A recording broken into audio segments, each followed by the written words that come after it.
So my name is Dan Robichaud, and for the last 3 years I've worked to fight the digital divide. I look after a program that runs 40 computer labs from Ecum-Secum to Hubbard's Tantallon. We work with all sorts of communities, from extremes of poverty to some of the most elite suburban communities in Halifax. And what I can tell you is every one of those demographics has a digital divide, and those divides are getting deeper and wider every second that goes by. We're very fortunate in Canada. We do have a government-sanctioned public access program. It's got its limitations. Our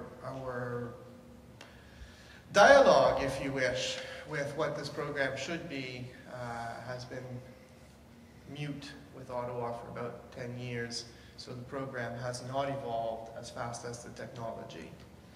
But we're talking about much bigger issues, and the first issue, or the first thing that I want to talk about, and the first person that I want to talk about will explore a lot of those themes, and then the rest of the panel will be sort of reactionary. And to my left, Dr. Anatoliy Gruzd from Dalhousie University, Barb Allen, and Andrew Wright from Chebuctonet. And I would love it if Andrew could talk to us. Got a bit of a presentation, do a quick overview. Chebuctonet Community Net, for those of you who don't know, is Atlantic Canada's oldest internet service provider. We're a registered non-profit charity, and we've been in business now for 16 years this year. When we started out with a text-based internet. This is what you see here, the Google homepage through the Lynx text web browser. Strangely enough, we're seeing a resurgence in people signing up for this type of internet access. We offer this account free, same as we did when we were founded. But people are picking up on it. People are going back to this. And it's not because they like the technology. So the digital divide in Nova Scotia is basically 3 parts. Money, can you afford internet access? Knowledge, do you know what to do with it? And the type of access or location, things taking too long. The digitally left behind, senior citizens, the fastest growing segment of our population. People on social assistance, disability, lower income, illness, and the unemployed. These are some feedback we got from a user survey we did in October. This is the sort of thing that people who don't have internet access are saying. They're using old, outdated equipment. They have health issues, which is affecting their ability to pay for things. This could be any of us. In Finland, internet access has been declared a right. And not just internet access, but 1 megabit per second per month internet access. They want to raise that to 100 megabits per second per month in 2015. In Halifax, things are going the other way. 1 in 4 have no home internet access. 1 in 5, no access at all. They're not going to campsites. They're just not using the net. Back in the late 1990s, we were second in Canada for internet access, or internet usage rather. We've fallen to 10th place since.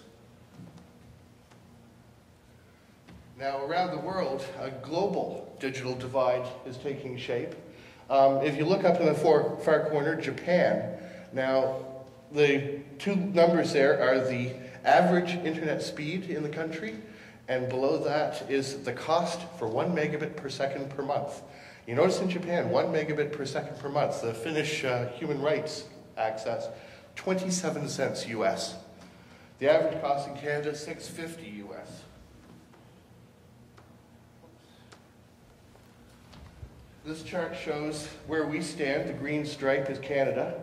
The red, by the way, is the United States there. You'll notice that in Asia, they're getting much faster internet speeds than we do. They've decided to spend money on that. Our place, again, slipping. The bottom graph is penetration, how much of the society has access to it, and we're around the 80% mark. Now this is local bandwidth prices in Halifax. If you're getting internet in Halifax, you're paying one of these prices. Now the thing you'll notice about these prices is that the national average, the orange stripe in the middle, you'll notice that the cheaper an access plan you get, the more you pay. You'll notice under dial-up, this gets particularly bad, with dial-up internet access on the limited hours plans costing thousands of dollars, $18,000 for 1 megabit per second access over that dial-up.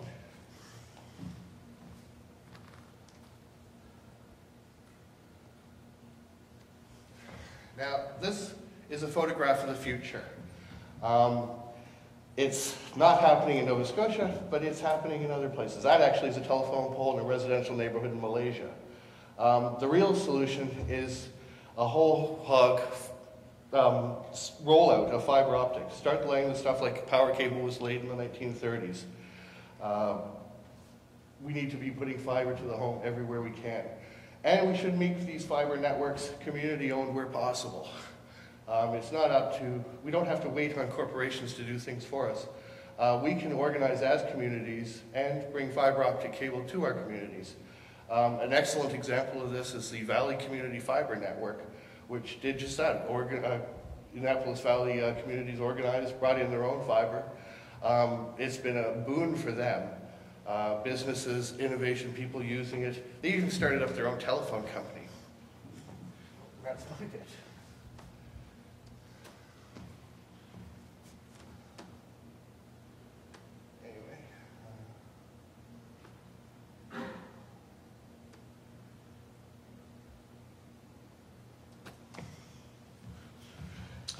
Thank you, Andrew.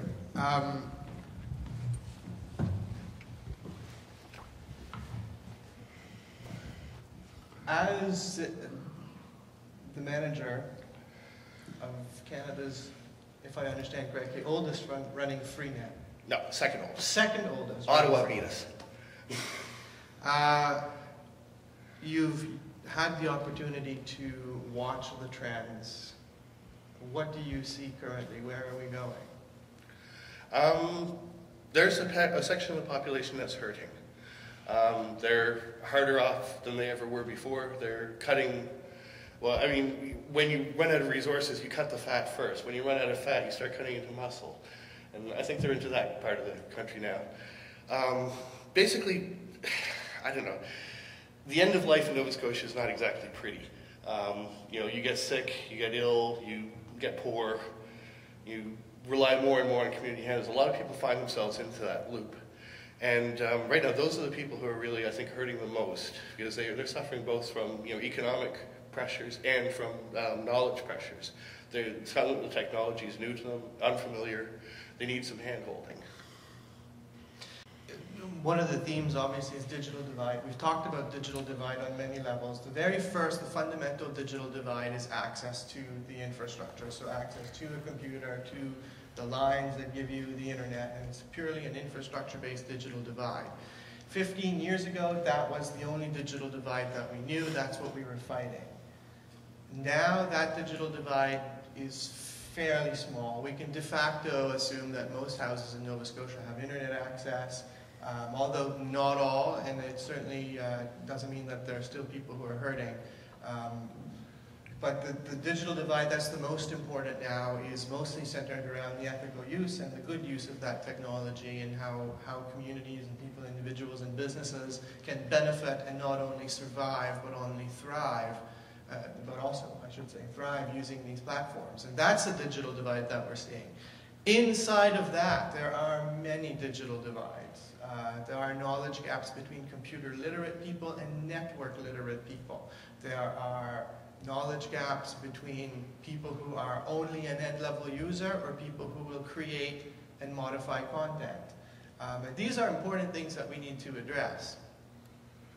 I'd like to hear from communities. I'm moving this way along because I know that Anatoliy has done some significant research in online communities. I'm going to move on to Barb. I do want to say, Andrew, you touched also on codified right. I'm sorry? On codified human right. Mm-hmm.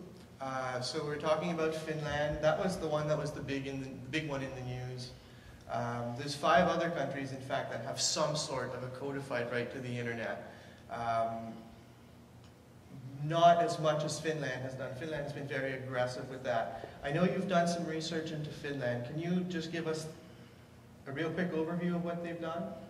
Well, basically, it's like the plan I suggested we embark on, laying fiber optic cable all over the place, a massive undertaking. They estimate there's something like 2,000 people in their country that they won't be able to reach with it.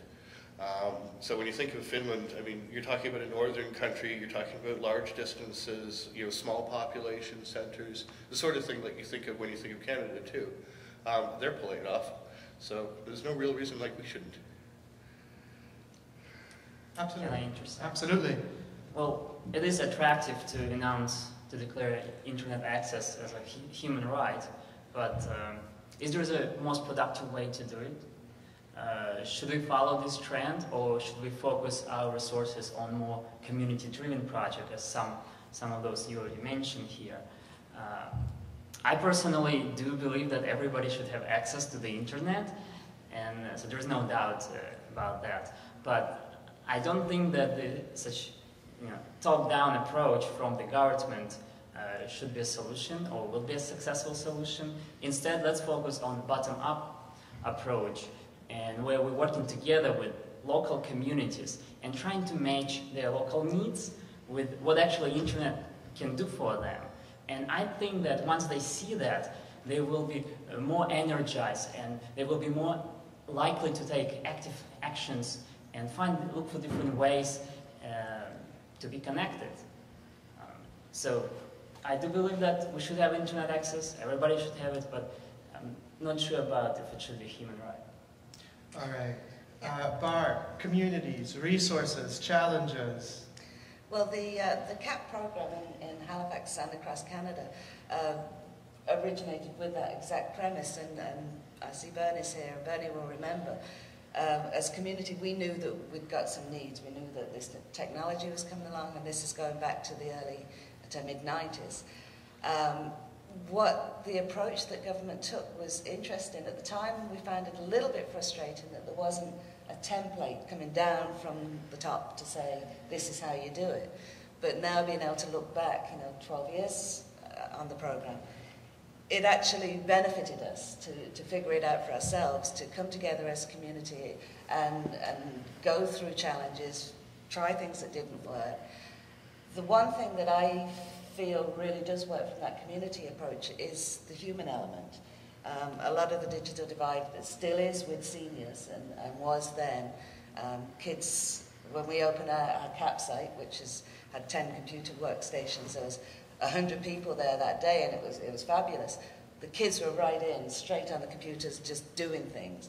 And the seniors were hanging back, really scared they were going to break something. They didn't really think it fitted into their lives at all. So we were speaking earlier, and the job of the human was to find out what interested them, what was relevant to them, and then show them how the computer can do it. And the analogy of, you can drive a car, you don't have to be able to fix the engine.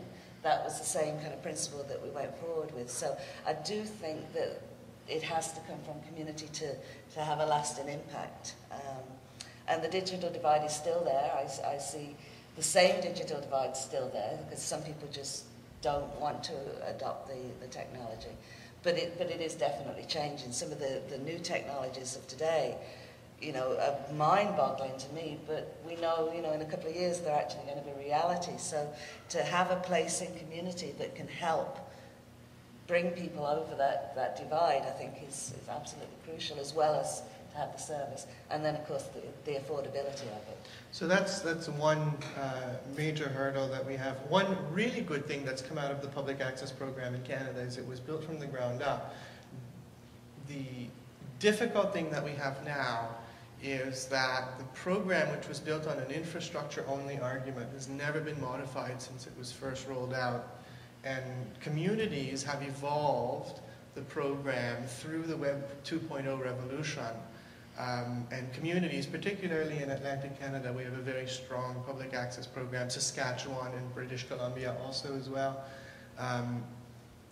We've done that work. We've taught people how to use Facebook and all that. Unfortunately, what's happened is in terms of resources, and that's what I'd like to talk to you about next, Barb, is how are the communities being supported? Particularly in the last 12 months, we've heard a lot of people criticize that we were doing well, but we started falling off the bandwagon real fast. We've seen experts, we've seen blogs refer to Canada as the digital third world. And we've also seen stuff come out of MIT on how they're re-engineering existing technology with the Sixth Sense technology, for example, which they estimate will be available in cell phones and PDAs in the next 12 months. So basically what we're looking at is in the next 12 to 24 months, technology will change an equivalent of what it did in the last 15 years. Are we ready, and do your communities have the resources? No, I don't think communities necessarily have the resources. In our community, I think our greatest resource, along with just having the seed funding to start a CAP site, was the volunteerism. What we're trying to look at right now is why some sites were successful, as kind of we had this computer lab that people could come to. But what else did we need? We thought the need was around technology, but then when we got the technology, we realized that that wasn't everybody's needs. So we had a much broader view of community needs and changed to be a community development association. And what we did with technology was use it to connect people.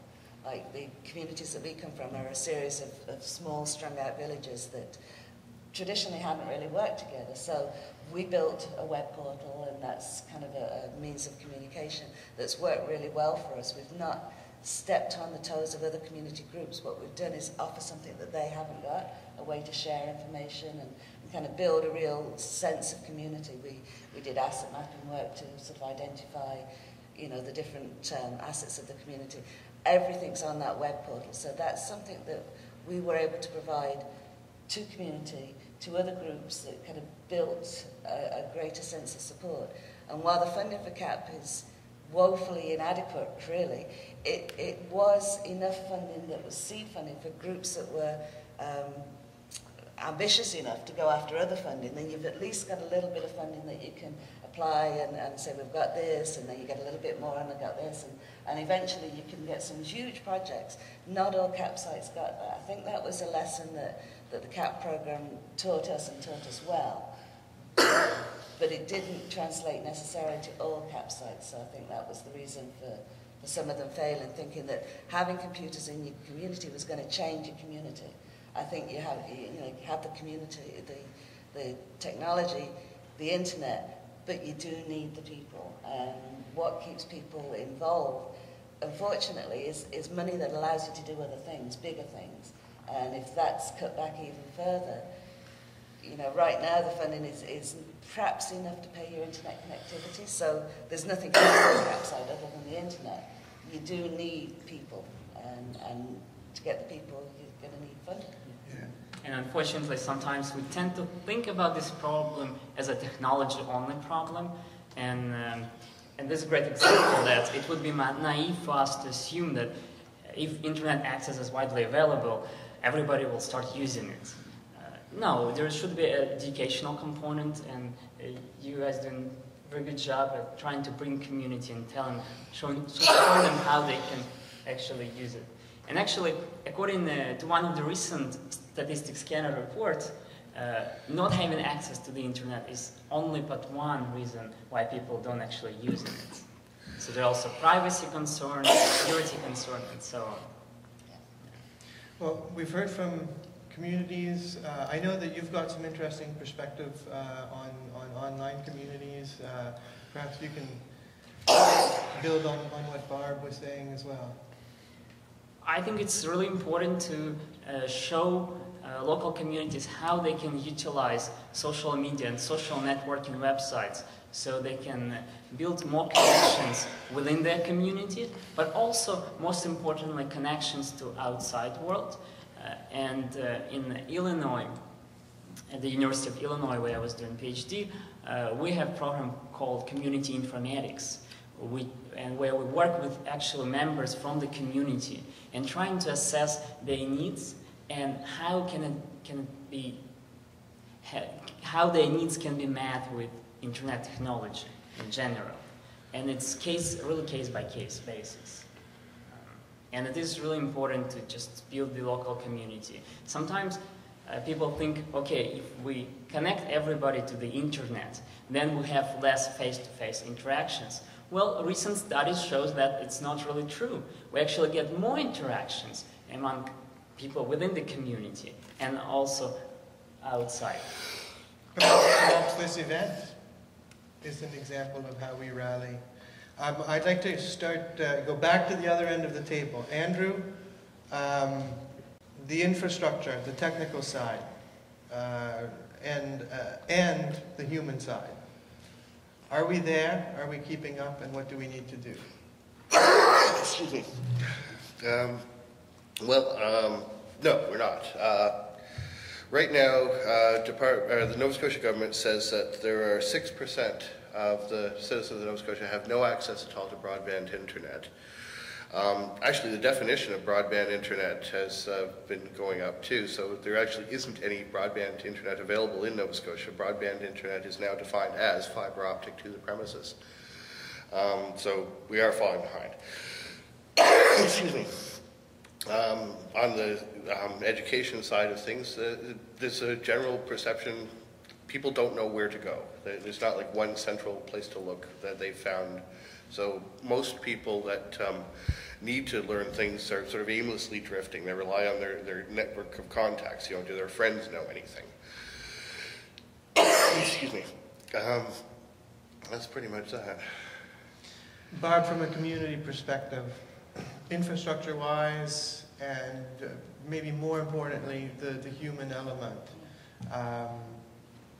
Are we there? Are we doing what we need to do? And are we ready for what's coming? No, I don't think we're there. I mean, the communities that our campsite serves are from Goodwood to Westover, so just before Peggy's Cove, and they actually have not got any connection other than dial-up at this point in some of those communities still. It's coming, it's really coming. But then, of course, the cost of it coming is an issue. So not everybody will get it, and I do think it's something, especially in areas like the ones where we live that are kind of remote, a little bit isolated. It's pretty crucial, especially, just for anything, for all age groups. I mean, kids working on the schoolwork, the social aspect, and my daughter grew up definitely with computers, so that's what she does. She comes home, she's always got MSN on. There's the fourth digital divide: digital natives and digital immigrants. Absolutely, and I watch kids my daughter's age, early 20s, and there are just no inhibitions. Everything's just makes sense to them. They just do it. Whereas you get to 50, my age, and there's certainly a huge leap. And for me, I think it goes back to what we help people. I have to find a relevance for those new technologies. Otherwise, I'm just not going to ever use them, right? So, my daughter will be, in a lot of cases, she's traveling right now. So the only way I can keep in touch with her is Skype and Facebook and those kind of things. So I have a need. I've learned how to do it, and that's what you need to be able to show people, and that's where the human piece comes in, because it's very easy with technology being this scary thing and an expensive thing. Like, do I want to pay $50 a month to do that? I don't think so. I'm quite happy, keep my money in my pocket. But then, say it's a family member moves away, has a baby, wants to share, you want to see those things. So you have to find what it is. I remember the janitor at the school where we have our campsite, he was, walking around with his broom, and he was always, computers, nothing. And one day I just said to him, Rick, aren't you really into antique cars? And he was. So we sat down and we searched antique cars, and he was an instant convert. You know, within a couple of months, they'd got a computer, they'd got the internet, and he knew how to use it because it was relevant to him, what he wanted. But I think without that human piece, you're not going to be able to tap into what it is people will engage people. So, still very important. From an information management point of view, looking through your research, I've seen that you've certainly been familiar with public access networks and telecenters and different things like that. What, I guess the same question, are we there? Are we there? Are we building the human element fast enough to keep up?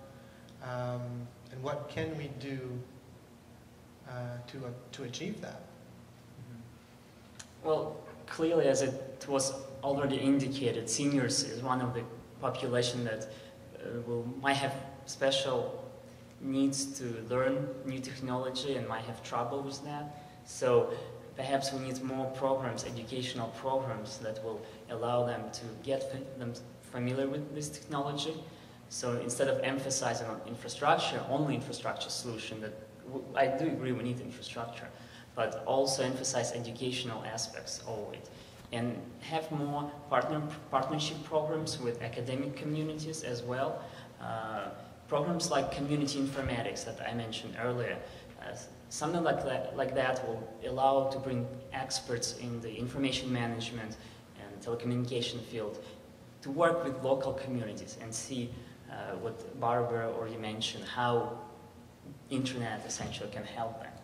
Also, from usability perspective, sometimes this current software and tools that we're using to access internet is really alienated.